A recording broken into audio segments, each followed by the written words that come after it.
Je sais que l'Éternel est grand et que notre Seigneur est au-dessus.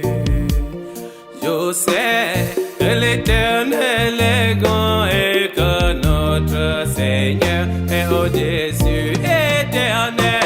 Éternel, mon Dieu, ton nom subsistera toujours et à toujours. Éternel, mon Dieu, ton nom subsistera toujours et à toujours. Shalom, shalom, peuple de Dieu. J'espère que tout le monde se porte bien par la grâce de Dieu. Moi, je me porte super bien par la grâce de Dieu.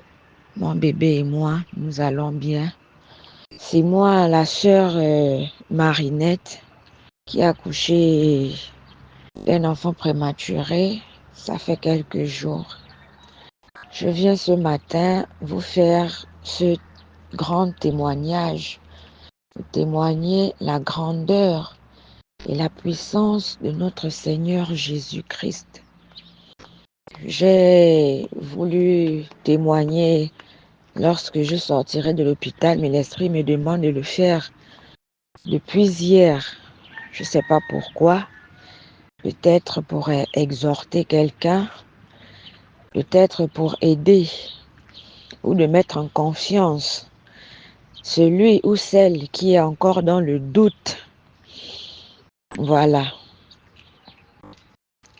Comme pour la petite histoire, pour ceux qui sont à OIM, qui me connaissent très bien, je prie dans l'église le royaume de Dieu. J'étais arrivée, je pense que j'ai fait plusieurs témoignages. Je ne peux pas d'abord vous raconter l'historique. Comment j'ai fait pour me retrouver jusqu'ici. Mais lorsque j'ai rencontré papa, le prophète, c'est lui qui était venu vers moi.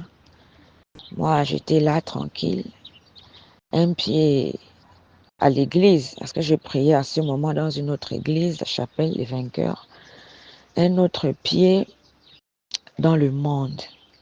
Mes frères et sœurs,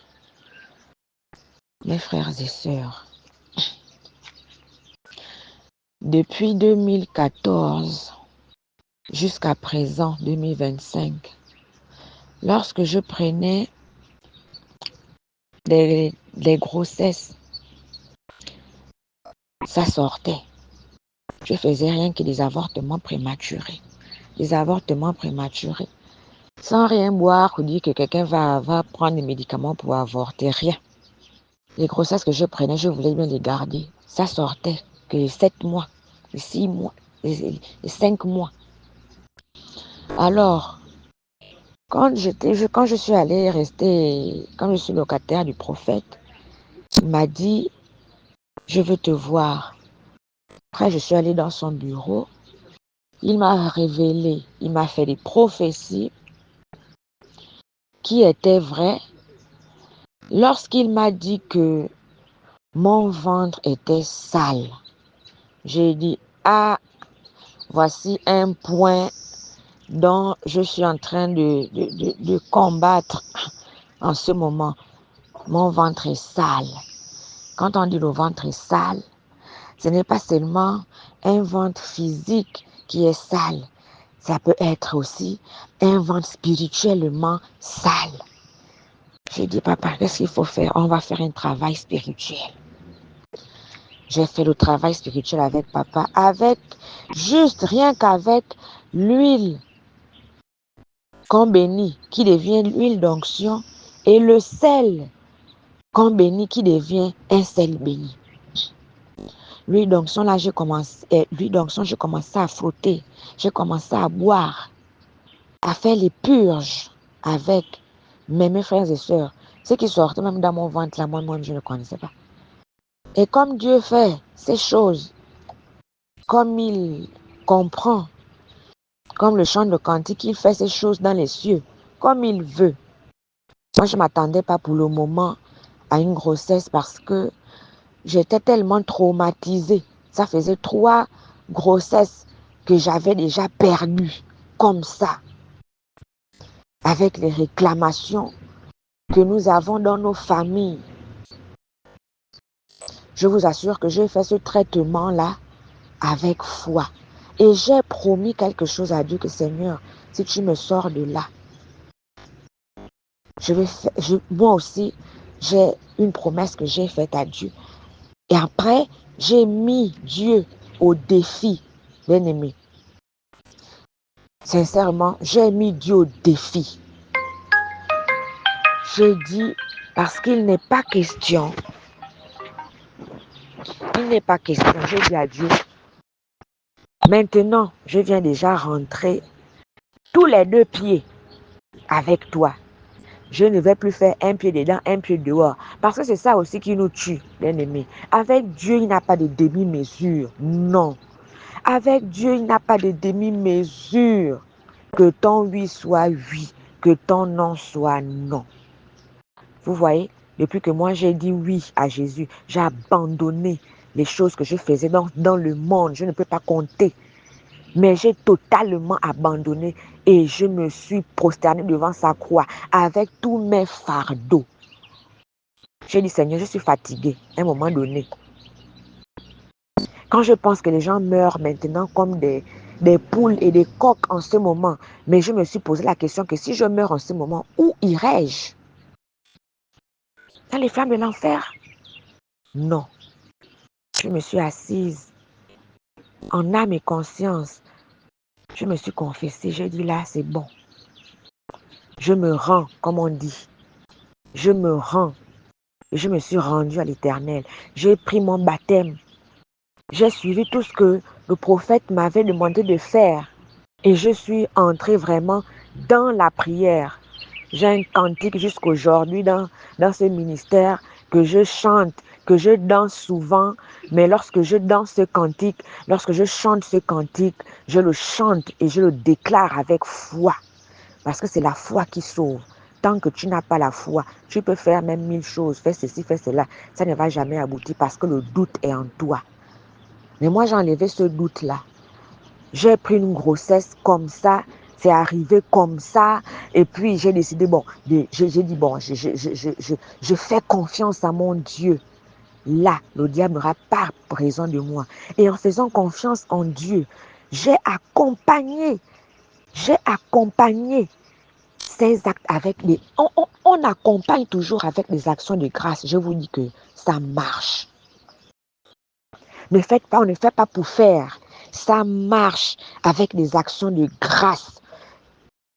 Toi qui es encore dans, je ne sais dans quel problème ce matin, ou je ne sais dans quel problème pendant tant d'années, je suis le témoignage vivant aujourd'hui. Les sorciers de ma famille avaient dit que quand je vais arriver à accomplir tel geste, je vais mourir avec mon enfant. Lors de l'accouchement, je vais mourir. C'est ce qu'ils avaient déclaré sur moi.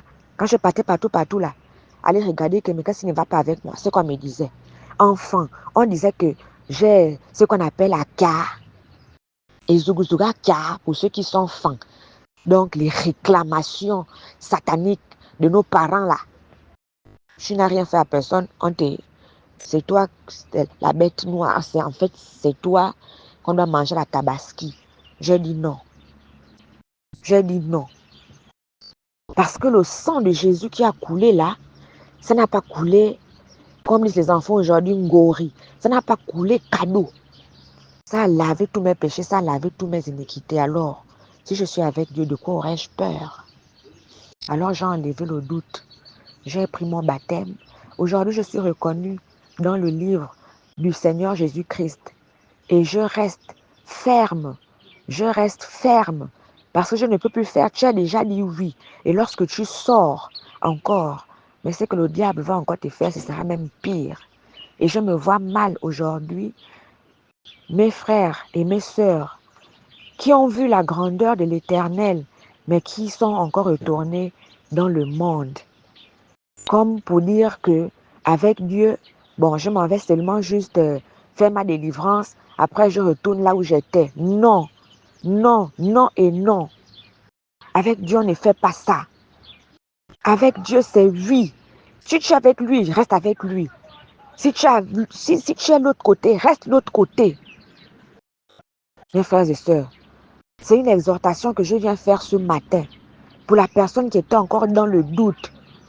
Moi, j'ai enlevé le doute en moi. Parce que lorsque j'accouche là, 7 mois pile, hein, après quelques jours que je sors des eaux du baptême, quelques jours après, je commence à avoir des contractions bizarres. À la maison, je pense que j'ai fait 2 jours de contractions. J'ai vu que non, là, ça commençait déjà trop à s'accentuer. Je suis venue à l'hôpital.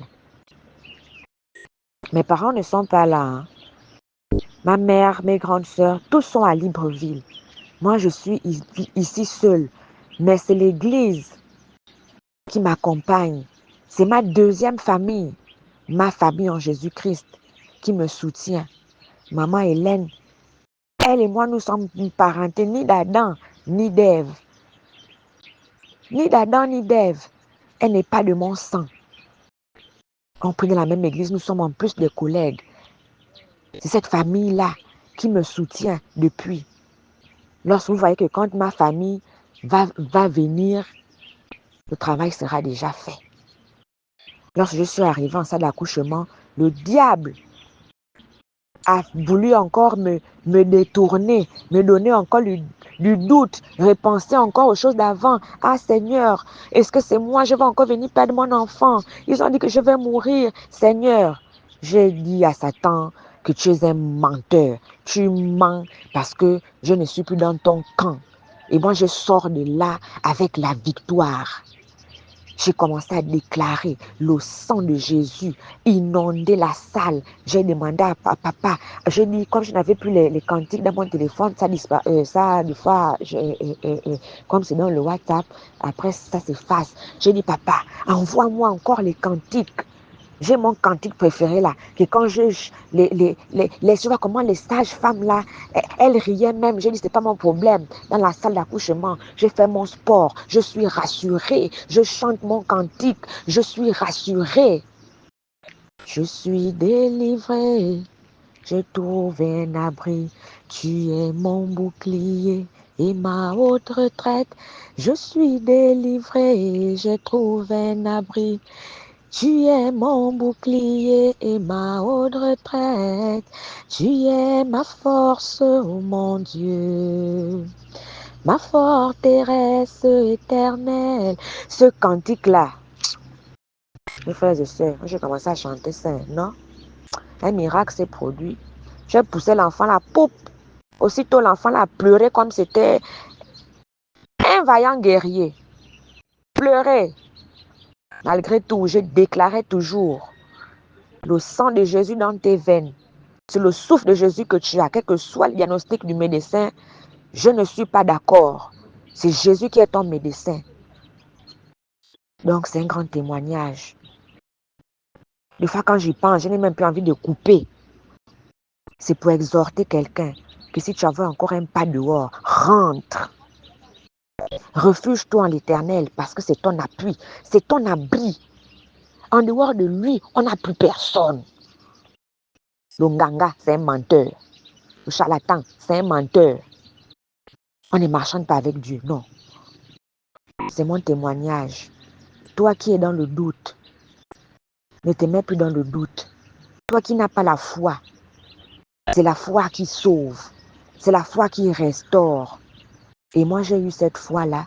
Aujourd'hui, mon enfant et moi, nous nous portons bien.